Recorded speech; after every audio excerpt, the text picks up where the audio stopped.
evidenciar lo que hablamos y lo que predicamos. Porque en el tiempo la gente ve si lo que tú estás predicando lo estás viviendo o simplemente lo estás diciendo. Y la gente va a recibir más de lo que tú estás haciendo que de lo que yo estoy diciendo. Entonces, ¿por qué la gente decía que Jesús predicaba como quien tiene autoridad? Porque veían la evidencia de lo que él hablaba y Jesús predicaba con su ejemplo lo que él decía. Los fariseos decían, tienes que hacer esto o lo otro, pero ellos no hacían nada de lo que ellos decían. Entonces la gente reconocía la autoridad en Jesús porque era alguien que manifestaba lo que decía y evidenciaba lo que él hablaba. Cuando yo comienzo a evidenciar en mi vida lo que estoy hablando, lo que estoy diciendo, entonces voy a tener mayor respaldo en mi vida porque estoy viviendo lo que estoy diciendo y la gente va a ver que en ti hay algo porque tú estás manifestando lo que estás predicando.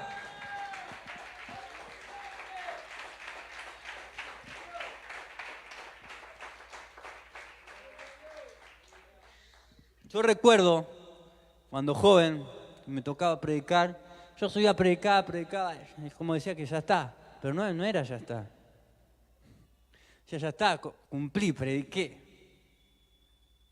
Pero después viene lo demás. ¿Por qué? Porque con cada cosa que hablo, Dios comienza a probarme. ¿Y cuántas veces nos encontramos que estábamos faltos, aún habiendo predicado, diciendo esto, lo otro? Dios examinó nuestra vida y nos costó realmente, porque muchas veces nos cuesta reconocer que estamos faltos. Digo, nos cuesta porque me incluyo, en cada cosa que hablo me incluyo, porque no soy perfecto. Y si tú me pones la lupa, encontrarás fallas y defectos. Pero Dios ve en nuestro corazón cuál es la disposición que hay en nosotros de obedecerle. Porque Dios no va a entregar grande responsabilidad a quien no esté dispuesto a obedecerle. ¿Qué es la obediencia a Dios? Es estar sujeto, es no cuestionar lo que Él nos dice y nos manda hacer. Y no, la obediencia no está sujeta a mi estado de ánimo, está sujeta a la voluntad de Dios.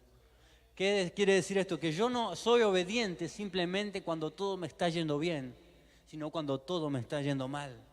Que yo no tengo responsabilidad espiritual cuando me siento bien espiritualmente y cuando estoy mal me olvido. Que yo tengo responsabilidad espiritual en mi vida, aunque las cosas me estén yendo mal. Aunque se haya levantado como un río del enemigo.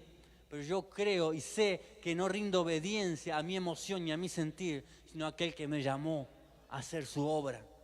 Entonces, cuando Dios ve mi vida sujeta, rendida, sometida, en obediencia, que aprendo a tener responsabilidad aún en mis momentos de debilidad, Dios comienza a ver que en mí hay un corazón preparado y un depósito preparado para dar grandes cosas. David fue preparado en lo secreto para recibir grandes cosas porque fue obediente en lo poco que Dios le había encomendado.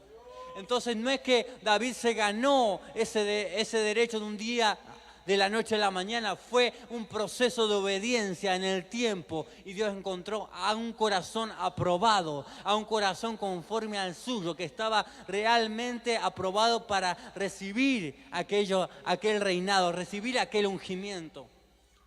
Y es lo que Dios quiere enseñarnos, que la mayordomía es la responsabilidad, es la administración y es el orden sobre lo que Dios nos da.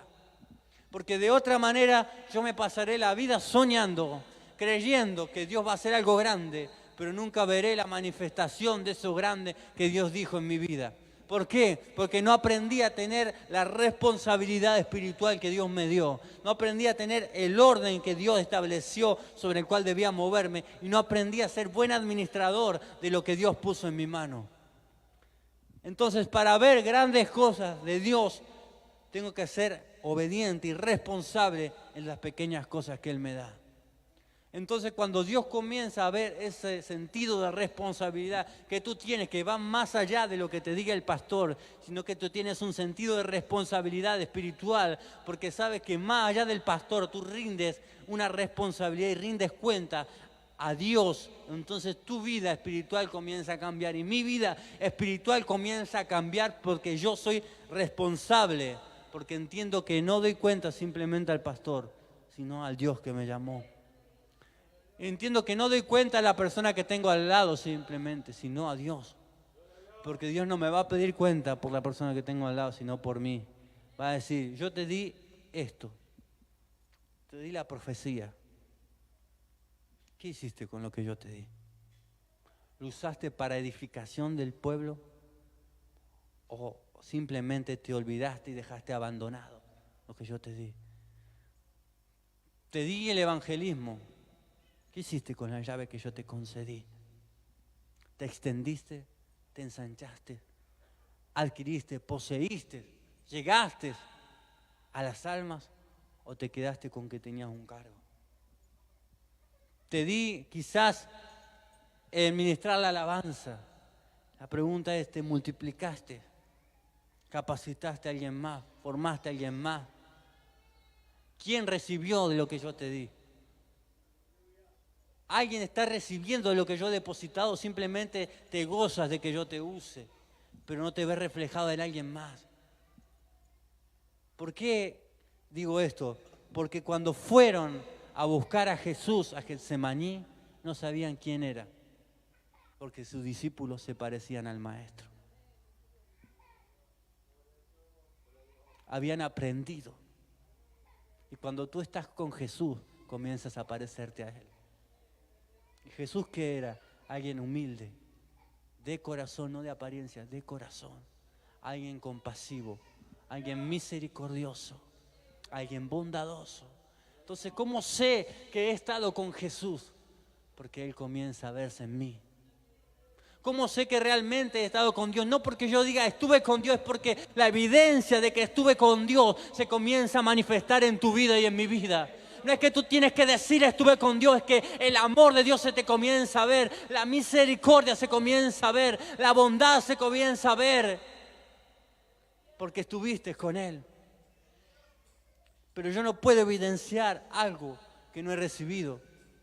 Entonces, si tengo que aprender algo del Señor Jesús, es aprender la obediencia, es aprender el amor, la bondad y la misericordia. Y si tengo que aprender algo de la mayordomía que vivieron los apóstoles, es que ellos tuvieron que aprender la obediencia. Ellos tuvieron que aprender la sujeción, que no es que no les costó, les costó. Porque lo primero que ellos hacían, se peleaban a ver quién iba a ser mayor. Porque no entendían nada del reino. Entonces decían, no, yo voy a ser mayor que Juan, mayor que Pedro. Y discutían sobre esto. ¿Quién se va a sentar a la derecha, Señor? ¿Quién se va a sentar? Porque aún pensaban como niños.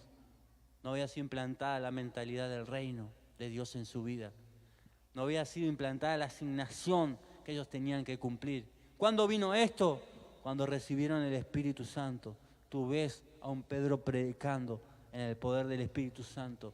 Y no mirando si Juan estaba predicando, cumpliendo su asignación. Cuando alguien cumple su asignación, no mira y no critica al que está al lado. Porque solamente tiene sus ojos en que tiene la responsabilidad sobre algo. Y que tiene que llevar a cabo esa asignación porque sabe que alguien va a pedir cuenta de él. Pero ¿qué pasa cuando no hacemos lo que Dios nos mandó a hacer? Nos sentamos.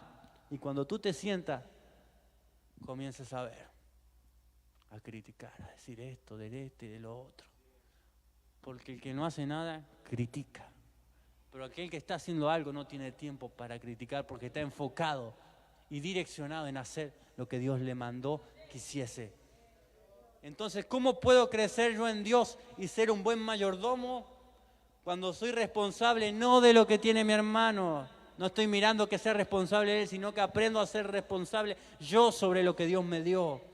Cuando no quiero administrar a mi hermano y me olvido de administrar lo mío, sino cuando yo administro lo que Dios me dio. Y cuando no quiero ordenarle la vida a medio mundo, sino que entiendo que tiene que haber un orden en mi vida. Porque muchas veces pasa eso, queremos ordenar a este, al otro y estamos descuidando todo lo que Dios nos dio. Y llegamos al punto que vemos que hay un desorden en nuestra vida, en nuestra familia, en nuestro matrimonio, en nuestra vida espiritual. Y me pregunto, ¿por qué me está pasando esto? Y es que realmente quizás fui irresponsable y perdí de vista el propósito y la asignación que Dios tenía en mí. Entonces comencé a descuidar la llave.